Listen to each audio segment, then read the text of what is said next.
tell you what, first thing I can say about this that I admire is that finally somebody is calling these slave movies for what they are, horror films. Mm-hmm. You know, this is a movie that lets the horror of slavery speak for itself. Yeah. Why do you need to throw in monsters? Yeah. And slashers. Yeah, because I'm looking at this and it's like, you know, listen, because y'all are looking at this and this is, it. If you look at it, it is categorized as a horror film. And they see different things, psychological horror, you know, action horror, slave horror, whatever you want to call it, but it is a horror film. And the thing is, you're right. Like, listen, they say horror, but this ain't no haunted plantation. You know, ain't no ghost of a dead white man running around terrorizing the slaves. Ain't no serial killer. You know what? That's not even that much blood in this.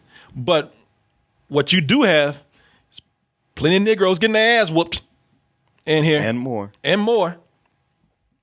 You know, you got a lot of now you look at this, you got because you don't need all that stuff. You don't need nothing supernatural here or anything. You know, you don't need all that when you have images of human cruelty, rape, cold-blooded murder, and that's just a part of it. I mean, the human indecency is bad enough on its own. Yeah, you know, treating people like animals, mentally and verbally abusing people. That's horrifying on its own. Somebody who knows better and still does it and revels in it anyway. Yeah, exactly.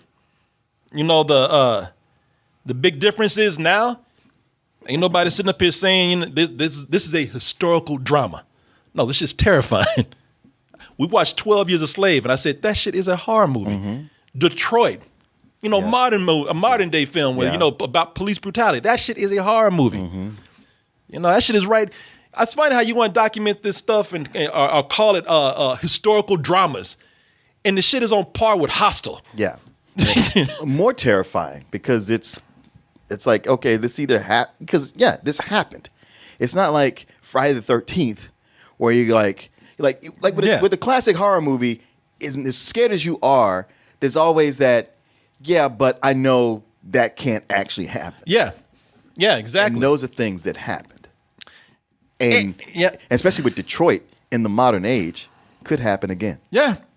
And I tell you, man, as if what we were talking about wasn't enough, there's something that feels even more disturbing underneath. Because you're watching this and you're like, you know what? There's something off about this plantation. Mm-hmm. I mean, sure, they beating the shit out of black people, but you know that's normal. Yeah. I mean, I hate to say it. That's that, but there's something off. Yeah. That's what they do. But here, it's just something uneasy that's going on here. You know, again, as if the rape and murder and the treating people and treating them like animals and shit, as if that wasn't enough. You know, with this, the slaves just act a little differently. You know, they talk back more when they're angry. They're angrier than the normal slaves that you see in this situation. Yeah, it's angering, but that's the system. A lot of slaves just like, this is how it is. Right. But they seem a little bit more hostile here. I can handle the flaws in this if I felt like things came together well. But the end, I hate the ending of this.